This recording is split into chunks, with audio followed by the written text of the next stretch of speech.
welcome to the Production Talk podcast with me, Yarn of mixartist.com.au. In this podcast series, we celebrate the modern way of producing music. We want to talk about all things related to songwriting, recording at home, and music production. So if you produce your music at home, this is the place to be. Please subscribe and recommend this podcast to all your friends.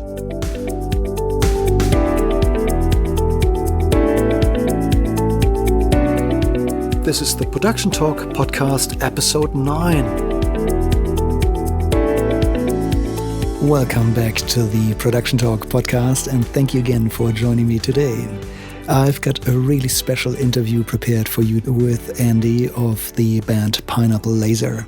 If you haven't heard about Pineapple Lazer yet, check him out. It's music that defies genres in many ways, and it's something that you don't come across too often. It's very out there, it's different, it's very creative, it breaks a lot of rules. And today we have a chance to speak to Andy, the guitar player and the singer, and he's going to share his secrets of how he recorded an amazing sounding production at home with a very basic interface and with very basic means. And the resulting mix now actually rivals that of professional studios. So there's a lot of really good info to take out of this episode today about Andy's amazing creativity and the recording process of Pineapple Lazer's new album. So without further ado, let's jump straight into my interview with Andy Bowles of Pineapple Lazer. So, welcome. With me today is Andy Bowles, singer and guitar player of the band Pineapple Lazer. Welcome to the podcast, Andy. Good to have you on board today. Thanks, Jan. Yeah, thanks for having me. It's a pleasure, mate. First and foremost, can you please introduce yourself and tell us about who you are and where you're from and your love about music, why you are a musician? Cool. Okay. I was originally born in South Africa. Lived there for my childhood and growing up. Then I moved to the UK for a while. My dad's actually British, so moved over there, studied over there, studied film, and started getting in some bands. I was always kind of into like metal and stuff like that, so I was kind of more into metal bands. And then I just started smoking heaps of weed. And then, I don't know if I can talk about that, but that's fine. Okay. Yeah, and then that, to be honest, like that was a kind of darker stage in my life. I think actually, like looking back at it, it was just me in my room writing really sad acoustic songs, thinking like I was kind of like a really emotional person. And one day I remember just playing and I think in like I was making some good music and then just listening to recordings, like not being high and being like, this is rubbish. So I'm pretty much playing like one chord. And and so it wasn't working. And I remember one day thinking, this isn't me and this isn't my vibe, like I want to represent like fun, like happy, funky music. Yeah. And it wasn't that. So I realized like this is not me. And I started moving towards like a more high energy electric sound. With like much more positivity. Yeah. And I stopped smoking weed obviously because I do attribute that to like, I have nothing against it if it works for you, cool. Like, but I do think like there's definitely limits for people and stuff. It's probably not a popular opinion, but but at least you explored a certain part of yourself and learned something about yourself along the way, I'm sure. Yeah. And exactly. Music has always been a journey and will always be a journey for people, I guess. So that's perfectly fine. Yeah. Tell us about your music today. Tell us about your band Pineapple Lazer, please. Okay, so that band Pineapple Lazer is it's an evolving project. It's never like one thing. It was started. We were doing some reggae jams. I was part of 420 Sound. And I'd be a vocalist, like a live vocalist. And one day, like Aya Samokawa, Japanese girl, this little Japanese girl showed up because someone had invited her to play trumpet. I don't know, we just started hanging out. And after a while, I chatted to her and I wanted to form a band. And I said to her, hey, like, do you like kind of reggae ska, like ska music? And she was like, yeah, I love ska music. And I was like, cool. Do you want to play like in a band with reggae ska? And she was like, yeah. And at pretty much around the same time, I think even on the same night, I met this guy Joel, and Joel played bass. And I was like, yo, do you want to play in a ska band? And he was like, man, check out my badges. And he had like ska badges on his, on his jacket. So it just was like this weird serendipity. And I was like, okay, cool, let's do that. And then when I'd gone surfing about like 6 months before that, I'd met this guy Clancy. We started chatting because he had like all these crazy tattoos. And then we chatted and we surfed together. And he told me he was a drummer, and I kept his number. And so I'd had his number for about 6 months, planning on making a band. And I called him up after this, and I was like, yo, I have these guys interested. Do you want to form a band? And he was like, yeah, totally. Let's form it. And so that was like 5 years ago, maybe more.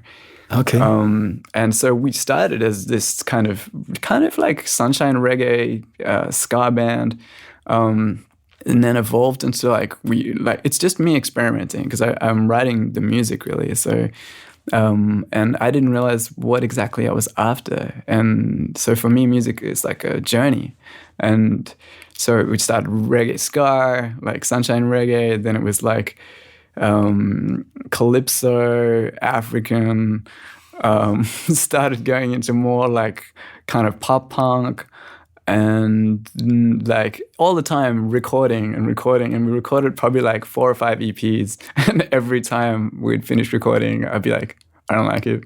And the band was like, no. Credit to them, they would just like eat it. And like we never released any of that stuff. But I guess it's like an artist, and you're never quite happy with your painting. Mm-hmm. And like, so I feel like that was just an exploration, and the rest of the band still likes those songs. But finally, it's taken us to where it is now, which is where I think the first chapter of Pineapple Lazer is actually being written, which is, it's kind of like an acid alien synth punk band. Like, that's a great way to describe it. I like that. Yeah, I've been trying, because people ask me like, what kind of band is it? And I'm like, it's hard to explain. Like, it's like, I'm not aiming for something normal, I guess. Mm-hmm. Like, I really don't want to write stuff that's been done too much before. And it's more like working on influences that I like, and then seeing where that goes. And always trying to like surprise the audience. Like, if you listen to our releases so far, there's been Tapped At, which is like this song that I actually written in Bali, like with a random dude. And then Alien Sound came after that, and Alien Sound's like kind of a synthy alien adventure, like kind of, but with almost like a hip hop groove in the background. Like, so it has elements of different things, but I always hope that audiences will be surprised. That's good. Like, in some ways, Pineapple Lazer defies genres. I hope, in many ways, yeah, and I can really see that. And you know what? As a musician, you don't need to worry about that. Let other people come up with a genre if they want to. That's very good. Say, what's the story behind the name? For me, it was important to try and find a name that, like, when I said it or when I saw it written, like, and if someone else heard it or saw it written, they might get an idea of what that music could sound like. What kind of expression that might be. So when Pineapple Lazer is said or written or read, it's, I don't know, for me, like, it has all the elements that, not like you can't crunch everything in, but it has enough of the essence of what the music is and what it will become. Yeah, I just want it to be like, people hear it and be like, what is that? Like, I'm kind of curious, Like, okay. Like, yeah. And for me, like, pineapples represent sunshine, and they're kind of like, they can be sweet and delicious, but they're also kind of like spiky and kind of weird. Like, even the way they shape, like, one pineapple takes 2 years to grow. And when it finally grows, it's presented in a really dramatic way. It's just on a stem in the front of all of these leaves. And it's just one pineapple just growing, bing, like very like regal, like a crown almost, like just sitting there. And the amount of effort and time it takes to produce that one fruit, you know, I don't know. I love everything about them. And then lasers for me is like super focused, color sharp, like, just that energy, you know, of a laser. So the combining elements of like these yellows and pineapple and fruity and like focused and just color, like that to me, like that's what it does when I say that name in my head. And that's the kind of explosion going off. So that's what I hope like emotes in other people. You know? I love it. Cool. That makes perfect sense to me. Yeah. Cool. Thank you. Yeah. That's really good. And can you tell us about the musicians who are you working with today? Who's part of the band, and what are their instruments? Okay, so it's like, hey, this is a call out. Like we're still kind of the drummer is in the air. So if anyone's listening, they like our music and they want to approach us to be a drummer, like that'd be cool. Right now in the band, like we have Aya Samokawa, who's Japanese. She's a amazingly like talented, quite eccentric, wild person who can be like sweet as pie and then can be a total badass ninja. So she's just got this ferocious energy that's like always keeps me on my toes. And it's always unexpected. She's like an unexpected element. Like you just never know, you know. And but at the same time, she's amazing to work with because she's like that. She understands in the same weird way that, I don't know, the things that I'm going for. I don't have to explain too much, and she's already onto it, like on the keys and just like synthesizing weird stuff. So yeah, she's a vital element, and she's been the key like other member of the band, you know. So I'd say like dual member of the band. Like it's really like, you know, even though I write the music, she's a vital part of that. And then so John Dixon, he's playing bass, amazingly talented musician, you know, like he's a weapon on guitar, though he's playing bass and I'm playing guitar, you know. You know, his skills on guitar definitely outweigh mine, you know, in terms of technicality. And then, yeah, we've been practicing with a few drummers at the moment, just transitioning. Tim Parry was playing drums with us for a long time, but he's pursuing his own thing. So, yeah, we're in a transition where we're just looking for the other key member, I guess. Like, and we've trialed a few people, and there's some people like, you know, some promising people. I guess just for me, I'm always just looking for this like X factor, like where it's non-communicative and someone just, now I'm really trying to find someone who's really got what we're looking for, like so that we can finally be a team again, because yeah, like that would be ideal. Cool, thank you. You're a guitar player. Can you share a bit of information about your gear? What guitars do you play? What amps do you prefer? Yeah. Would you like to talk about that? Yeah, sure. You happy to? Yeah. I mean, like, okay, so you say you're a guitar player. Like, for me, I'm like just a dude who has a guitar and is trying to get weird noises out of it. And what that entails is me just running it through effects, electrifying it, you know, plugging it into amps, and trying to dial in sounds and create noises with it that like I haven't heard before, or just that I find interesting or intriguing. So I don't know, like calling myself a guitarist, like I think about all of the amazing guitarists in the world. And I have been playing guitar, like I think I picked up a guitar when I was 15. I feel like for me, music's always been about a creative process, about making melodies and searching for unusual chord shapes. And I've never really sat down and studied chords or song structure in that way. So for good or for bad, that's where I'm at with it. And so, yeah, my techniques are just like, I think I like the way that like Tom Morello and people like that approach guitar. Like, the guitarist from Rage Against the Machine. Like if you haven't listened to that band, what that guy does with the guitar, I love his perspective. He doesn't look at a guitar like, oh, this is a guitar. Like it looks like he's looking at that instrument like, oh, that's a thing that I can make noise with. Like, and he's pulling out the plug and like ramming things, and like he's totally rewired his guitar with switches and stuff. And his approach to a guitar as an instrument, like, but not like this defined thing. Like, for me, for him, I think it's like it's undefined. It's like he's just taking it as just a tool and just seeing what he can do with it. Like, and that, he combined his whammy pedals and all that crazy stuff to create the noises that he gets out of that, and makes that band so unique and powerful. Like, so he's definitely an inspiration, and I wish I could play guitar like he does. It's a weapon. Though that doesn't faze me so much. It's more, I think, with music, the most important thing for me is like melody, and sophistication is not something I strive for.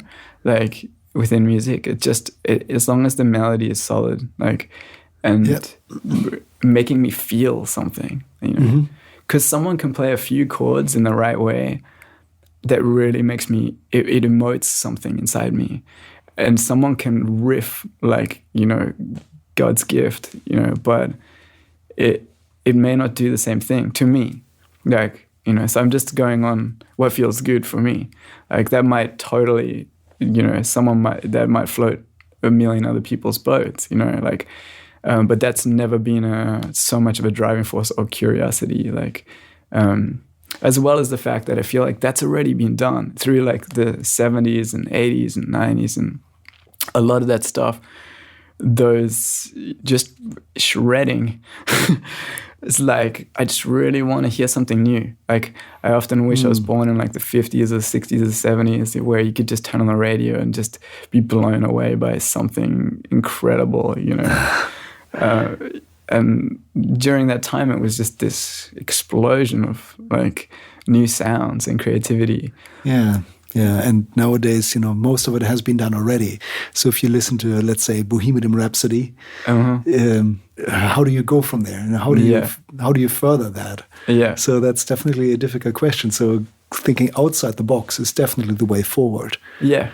So, yeah. And even with, like Bohemian Rhapsody, I'd say like that, for me, that song, even though it's been done, there's actually very few songs that have that creativeness, like the creativity that Bohemian Rhapsody does. Like that's something I'd love to see more of. The flux of arrangement within that song, the vocal melodies, and just that madness going on within that song. Yes, and then ending in this crazy crescendo of like full rock. It's like, I think that is a good example of a song that was very like inspired and imaginative.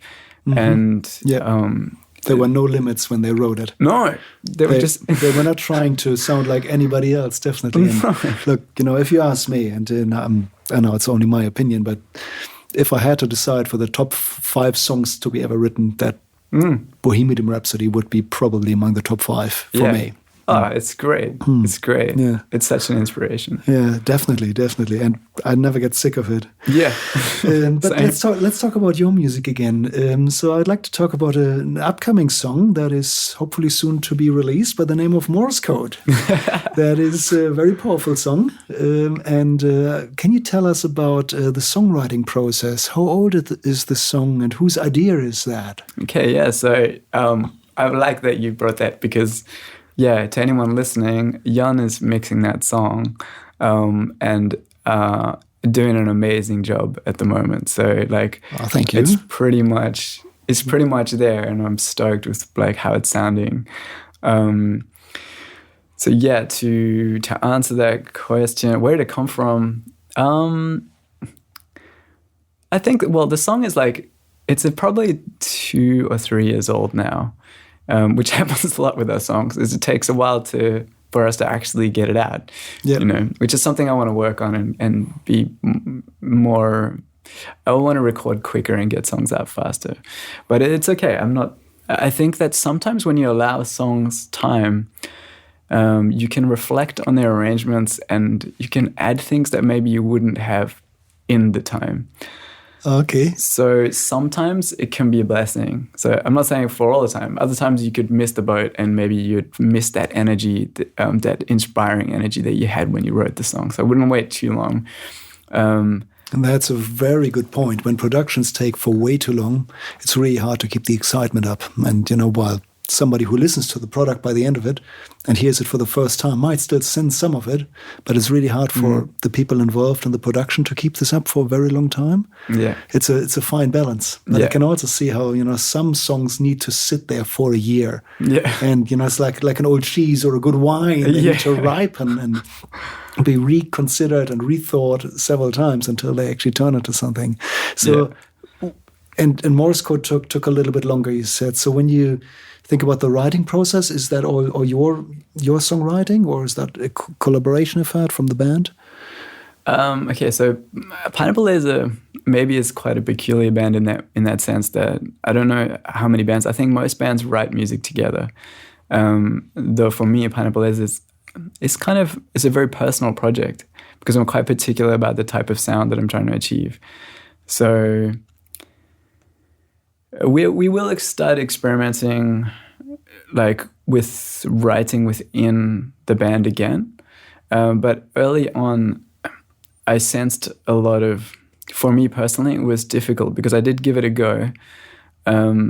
Though it can cause a lot of infighting because some people will like different aspects of the music and others might not.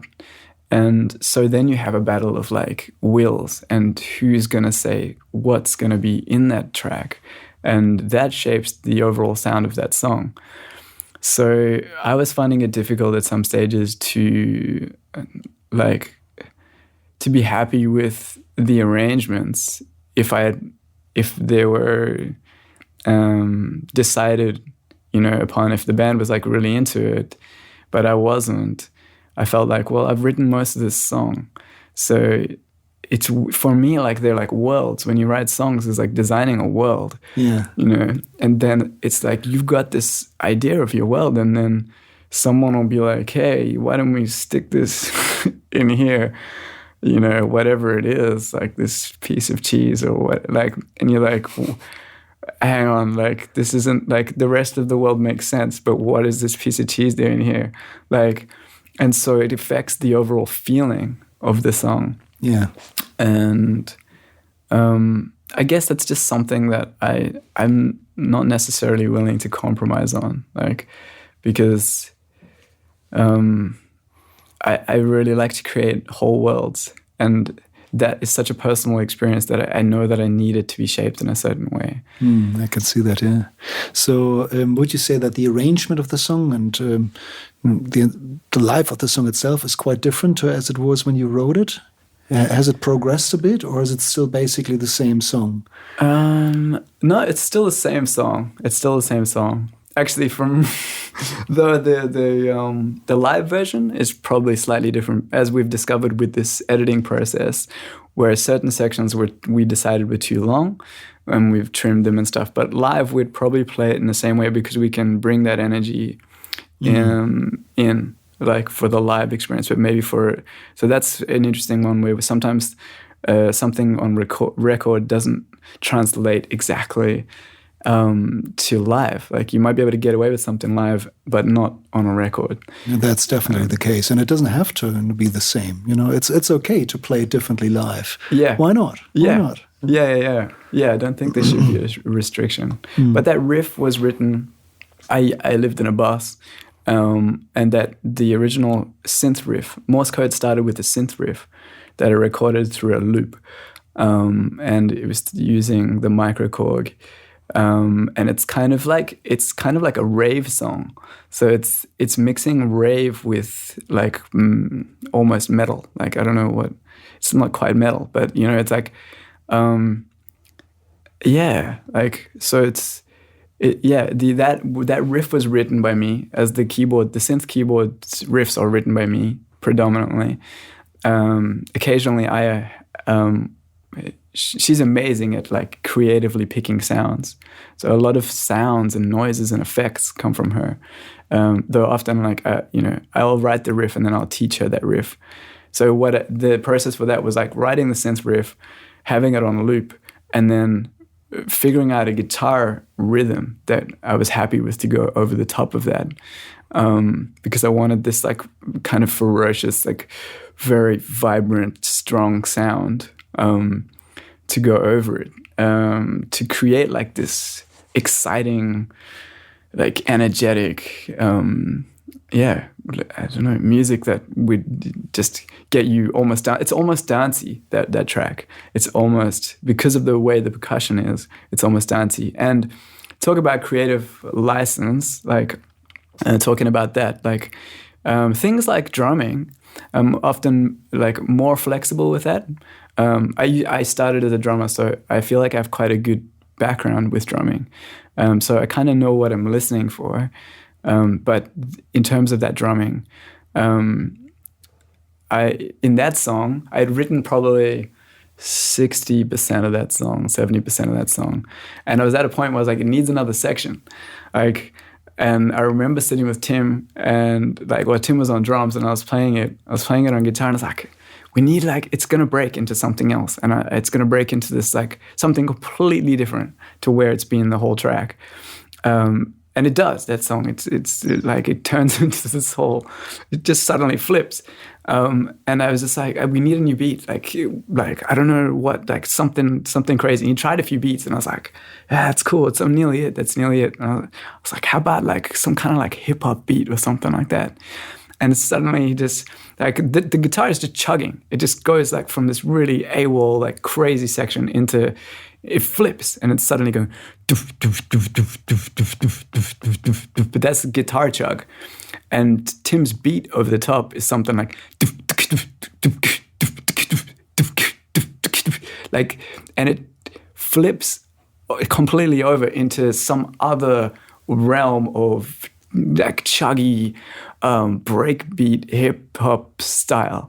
And for me, that was so fresh and exciting. And I was like, that's amazing. You know, I'm glad that I can trust. I trust his drumming so much that I knew it was just a matter of time before he hit the thing that was like, we both knew it. As soon as he played it, we both were like, yeah, that's it. Like, that's the magic there. So I love as much as possible to allow creative freedom, but with like, there is like some cap with that. Like, same with John's his bass lines and stuff. I love his grooves that he come up with. I don't try and stunt him on that. Like, if Aya has an idea, I'm always open to listening, because I'm always open to improving the song. So from arrangement to whatever, I'm always ready to listen. I'm not like cutthroat and it has to be this way and that, And I think that's why it works, because I respect them greatly as musicians, and I respect their capabilities and what they do for the band. And I'm always there ready to listen and wanting us all to work out the best formula for that track. And that's not to say that in the future they may just come and just be like, hey, what about this riff? And I might be like, whoa, that's amazing. Like, it's just, run with that and explore it. I'm always open to it. It just, like, at the moment, the process is like just you working it out. And just like mainly me bringing a new idea, because like I said, these are chapters. Yeah. And so I feel like the first chapter has been written, and this next chapter is moving into a whole new world that's like that I haven't explored yet. Like, and neither has the band. So that's great. Yeah. I'm excited for that, because I feel like it will be a chapter, like the second chapter will be, hopefully we'll grow, and with our skills and our knowledge, like into something that we'll be even more excited about. And then eventually at some stage you decided that the song had developed or ripened enough, and you decided to then record it. Yeah. Tell us a little bit more about the process of tracking this song. Where was it done? Who was behind it? How did that come to be? Okay. So this one is interesting as well. I think this is, again, maybe it's like counter-culture. I'm not sure. Although these days a lot of things are changing, you know. But I'd say that we recorded in studios, and really nice studios, like for the whole growth of the band. For the first like 3 years, we were lucky enough to be invited to you know, SAE and all these big studios with amazing desks. And but like I said, with these EPs, I don't know if that was the reason. I don't think it was really the recording thing. It's more of a taste thing for me that I wasn't happy with them. But I always felt that the recording processes, like it wouldn't capture what we were doing. We didn't capture the spirit and the vibe. And I think music, that's not to say that it was anyone's fault. I think it's a personal thing as well. I think the more time you go into studios, or the more time you record music, the more you start to understand the processes of that, and what you personally need to do to ensure that your sound is captured in the right way, or, you know, to be with who you work with, whether that engineer has enough experience to mic stuff properly, or to understand like what you're trying to achieve within that. So basically I just was like, we could record it at a studio, and we had just recorded some in a studio about 6 months before. But I was like, we had 4 tracks, and I was like, let's just do it at home. Like, we have a kind of good enough sounding space. It wasn't soundproofed, but we have a good enough, like, it's our living room, but there's a fair amount of space in there. And I have a very basic recorder. It's a Focusrite 18i8, which has 8 input channels. Have a bunch of microphones, stands, and so we just basically tracked drums. We set up everything in the living room, all of us on headphones, and we tracked the drums for 4 tracks. That was the latest tracks, and that Morse code, which you mixed, which you made sound amazing. And I remember you asking me, where was this recorded? That was recorded in our living room at home. Yeah, that's when my jaw dropped. Yeah, yeah. So it was recorded there, and we tracked the drums. We had 8 different mics on there, and just covered that. And then we overlaid everything else separately. And I remember having that conversation with you. I'm saying, Jan, what are your thoughts on this? Like, what are your thoughts on like home productions and like recording techniques and these kind of, you know, studio versus just home recordings? And I remember like, and that's what I love about you is like, you're also kind of renegade and like kind of, I think you think very logically about stuff and practically. And I remember you saying, it doesn't matter so much about where it's recorded as it does about performance. And I'm only looking for performance. Like, you know, of course, you know, to record well the instrument, like it definitely helps, you know. But the energy of the performance is the main thing. And you, like you said like this equipment that you've got, this Focusrite, which is an 18i8, which is like, you know, you can buy for a few $100, like, is still amazing gear, you know, and that the quality that you can draw through this machine, it's got good preamps and you know, it's good enough to capture a sound in a way that it can be mixed into something, you know, what I feel is great, like what you've done with it. And that for me is a game changer, because this allows people in their own time, in their own freedom, to just make these home recordings and not be afraid of it. I don't think you should be afraid of just recording at home. Like, yeah, it's traditional to do stuff in studios, but, you know, often I find like my favorite band is like the Pixies. And, you know, he would record like his vocals inside of a cupboard and like, you know, just do quite unusual stuff within recordings. And I feel like sometimes it's the opposite. You're actually trying to break away from that static, like normalized, too perfectionist, like recording sound and bring in something real, you know? I like that. Well said. Yeah, just, because without like spill, obviously there's certain things to be mindful of, but even if you have spill, like in your drums, maybe just keep it in there, like, and just like, it's bringing atmosphere. If the track sounds good and energetic or whatever sound you're going for, if it sounds good, it's good. Like, Yeah.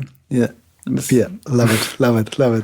That reminds me of a conversation I had a couple of years ago with somebody who I admire a lot for his skills. It's Nick Dadia, who told me about when he recorded Rage Against the Machine in the United States ages ago. And he also took, I think, a beaten up Mackie recorder or a Mackie mixer, I may be wrong here on this, into their rehearsal room. And they actually tracked there with very primitive recordings, and it's one of the most influential records for a lot of people, and definitely had a huge effect on me. So I was really happy to speak to him once and ask for his advice, and he's an absolute legend. Admire his skill. Which album was that for? It was one of the earlier ones. It's been a while, and I just hope that I remember everything he said accurately. So, Nick, if you're listening and I got something wrong, please let me know. I'll rectify this in another episode. But, he's a really nice guy, and he's really open about sharing. Cool. He's not holding his information in. He was just really happy to sit down with me over lunch and talk, and I took a lot out of it. Cool. So that was really good. Yeah. Yeah. And I can think about quite a few different records that were really influential in my own musical life. And some of them were literally recorded and mixed in 2 days. Sometimes in studios, sometimes in the most awkward places. Yeah. So there's really nothing wrong about it per se to be outside of a studio. And I guess, Andy, your results speak for themselves. So while Tim was playing the drums, does that mean you literally put on your engineer's hat? You became the sound engineer and operated, I guess there was some recording software going? Yeah, we had a very terrible system going as well whilst recording that. I don't profess to know heaps of stuff about sound and the way things work and drawing a good sound. I understand more about levels and where they need to be hitting and not peaking and basic stuff. We ran it through the Focusrite, and we also ran it through, I have a Touch Mix 16, and I believe that it was going through the Touch Mix. And the only problem with the Touch Mix is that it's a great mixer, but you cannot, it's not a DAW, it's not a DAW, so it cannot communicate in that way with, it cannot send the tracks straight to the computer. So the only way we could test whether the sounds we were getting were right was to record it into that mixer and out onto a solid state hard drive, and then put that solid state into the computer, open it up in Ableton, and listen to the tracks that we got. And wow. Yeah. You were literally flying blind then. Pretty much. I mean, like, we'd do tests and listen to it and be like, all right, yeah, let's tweak this and that, put it in again, and find the levels. And that's how we found that's how we recorded drums. Fantastic. I love that. That's basically the definition of trial and error. Yeah. Yeah. And you tried enough times to get it right. Yeah. Yeah. Beautiful. Yeah. Beautiful. Yeah. Fantastic. I love it. Yeah, it was a slow process. And to be honest, we probably should have just found a desk that was a DAW and used that. But, like it's always learning for me. And like, that's just, it's a skill set that you like kind of develop over time. And I feel like I will always, throughout my life, hopefully always constantly be refining and learning more, because to learn about sound is magic. There's so much to it. And how was recording yourself for you? Being the musician, playing your guitars and vocals, did you record yourself or did somebody else record you? And did you switch roles, basically? Yeah, I think we recorded each other. So we just kind of... So you didn't have to be both engineer and musician at the same time? Yeah. Now, that's probably a good idea. I find that this can be, distracting from being a musician if you also need to operate a computer and think technically. Yeah, I think I'm still undecided about it. Like, I think because if you record stuff on your own, then you're kind of free in your own time and you're no outside influence. And sometimes it can be good because you've got all that time, you can really experiment. Like even in the recording, you can kind of you might still find something like, oh, actually, I might just change this little bit, or, play it in a slightly different way. And it really makes you listen to your part very intricately, because before that, when you're playing with a band, you just hear everything together. And once you start recording, you're like, okay, I'm tracking, but I'm tracking with drums.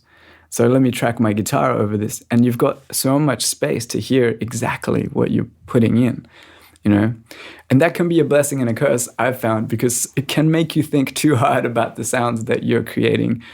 Whereas once all the other instruments are layered, it's actually fine. But you might start looking at those little nuances and be like, oh, I didn't quite attack that in the exact way or whatever. And sometimes that's important, but sometimes with music, it's very easy to get carried away in things that don't really matter and no one else would ever pick up on. Okay. Yeah, I guess, there's a lot of experimenting to be done. Yeah. Yeah, definitely. Okay, so in other words, just with a bit more time, and you can literally risk to have a couple of misfires, so to speak. Yeah. And then just listen and rectify it and do it again. Yeah. Well, look, I think you really did a phenomenal job at recording this song. It turned out really well, and there was really nothing wrong with it when I heard it. When you showed me the files, at first I couldn't believe that it was done in a living room. Yeah. And I've seen the room, and there's basically no acoustic or very little acoustic treatment. Yeah? Nothing. Right? Nothing. Yeah. Zero. And you also have a couple of flatmates in that big house there. Yeah. So did you have to just give them tickets to the cinema and so they leave the house, or send them out somehow, or how did you manage that? I just remember they were cool about it. I remember just being like, I think one of them was away during that, so that made it easier. And then everyone else was just cool. Like, okay, no one minded like that we were recording. Everyone was very understanding and cool about not making noise. Like, I think they just went out for the day and just did their thing, because we were just doing it during the daytime. So it wasn't, it wasn't too intrusive. It was like, it was a good balance. And, there was cables and like wires like running everywhere for a while.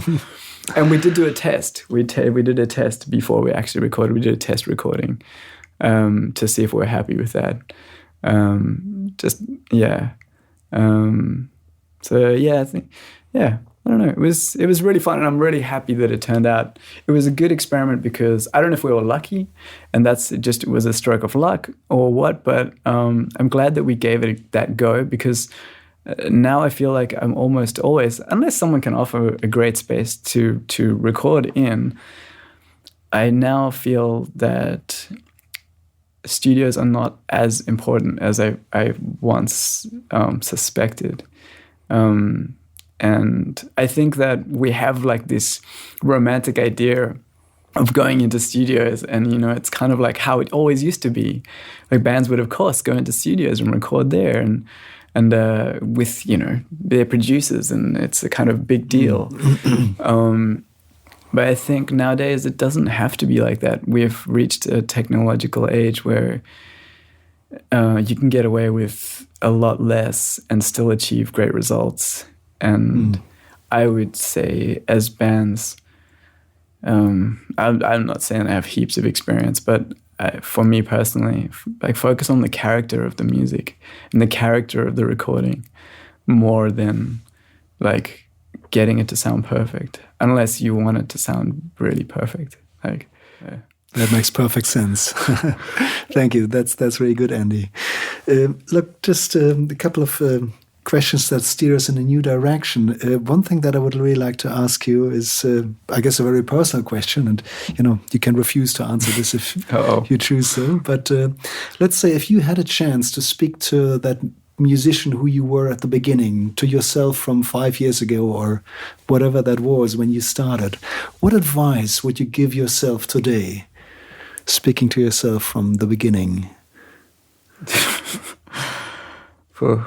Yeah, that's that's something. It's almost like, you know, I can answer you now, but that would, you know, probably when I get home, I've thought of something that's would probably be more in line. But just shoot from the hip. Yeah, what do I say to myself? I think it's hard to really. I think it's like when you look back at stuff and you're like, yeah, I made a lot of mistakes, though I didn't know what I knew, and so I had to make mistakes. I think it's just part of the learning experience. It's like, you know, if I could go back and if I had like an hour with my old self, I would tell them all the things straight away to look out for and things to tweak and, you know, things to be aware of. But, you know, like if I didn't have an hour to like sit down and explain to my old self, and the thing is like, still, even with that information, it would help to a point, but my old self would still need to make mistakes in order to properly learn, because it wouldn't be significant to them. Like they wouldn't understand it in the way that when you've been through it, then you understand. You're like, it sinks in better. I think you just described experience very well. Very well, yes. Okay, so in other words, your recommendation to yourself would be to not be afraid of making mistakes, I guess? Yeah. Is that fair to say? Yeah, yeah. And just believe in yourself, you know, like just, like don't ever give up or be disheartened, you know, and I think it's important for bands, like look for like people that you get on with and that like bring out good elements in your music, and and people you want to work with, and like, you know, it's like, but it's so hard. Like, I don't know, because I feel that it's such a personal, music is so personal. Yes. That like, my advice to me, like, honestly, I can't really think of anything in particular other than like, just go for it, and like, don't hold back, you know, like, okay. Which I feel like I haven't. That is good advice by itself. Don't hold back. Yeah, just go nuts in whatever aspect you want to do. You know, go nuts. And the other thing is, I would say, it's like, I feel it's really important is to find the true you. Like find, like I was saying, for years I was smoking weed in my bedroom, making these acoustic songs, like sad acoustic songs. And I got to a point where I realized this isn't me. Like, that's not who I am, and it's not what I want to express, and it's not what I want to be known for. I don't want to be known as the guy who made sad songs. Like, it's not, but that might be someone else's world. Like, they might be like, I want to be known as the dude who made sad songs. Yes, you know? So if that's your thing, that's your thing. Like, but what I realized was that I wasn't being genuine to myself, and the kind of music I was making wasn't truly what was inside of me. And I think that's what I'm always trying to strive for, is like this weird, hyper, like, you know, excited, crazy, like laser music, whatever, alien synthy stuff. For whatever reason, that's inside me. Like, and for whatever reason, it makes me really excited when I play it, and like working within these elements. So, you know, I think it's important to ask yourself those questions. Like, ask yourself honestly, is this my music? Is this me? Like, because people can tell.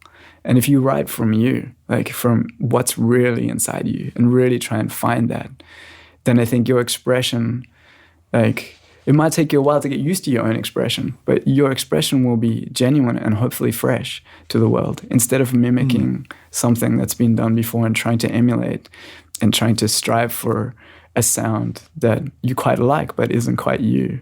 Like, I think is like, I just want to hear original music. Like, cool. Yeah. Okay. So, Andy, if a listener would like to find out more about you and your band, where should they go to? Where would you find more about find out more about Pineapple Lazer? So we're anyway, any social media stuff, Facebook, we have Facebook, Instagram. Those are our two main like places, I guess. And like, we're on Spotify, so if you're on Spotify, you can listen there. We have our next music video is already done. We just the track is in the mix. It's called Lookout. we just released a kind of teaser on Instagram of a behind-the-scenes docker that my friend Johannes from Beer Cinematography or Satori Film, he's been helping us with. He's helped shoot all the videos pretty much. So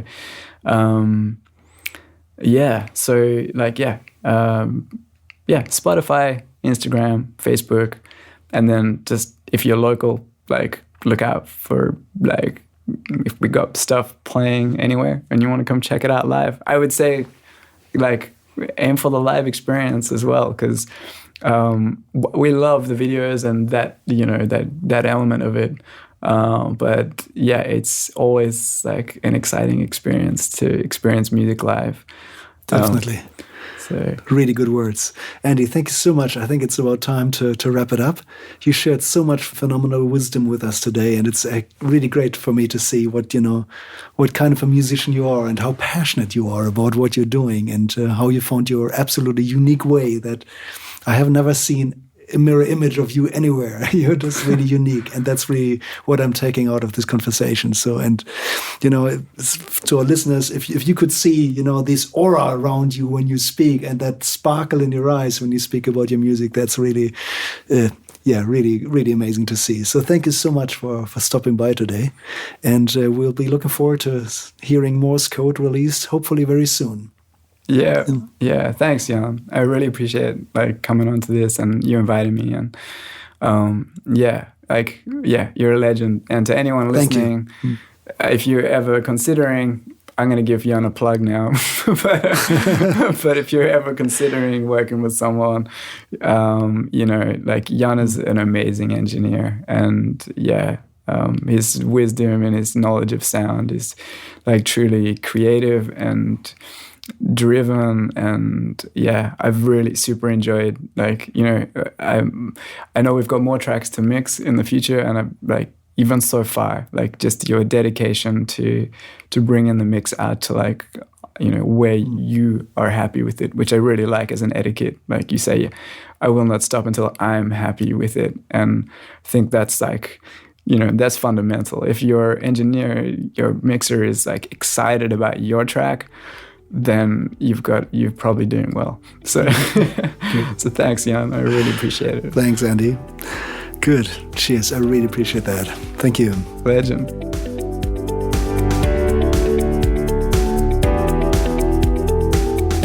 Wow, what an interview. I took so much out of this. Andy's perspective on production in general, and the way he approaches his own creativity and music and how they work as a band.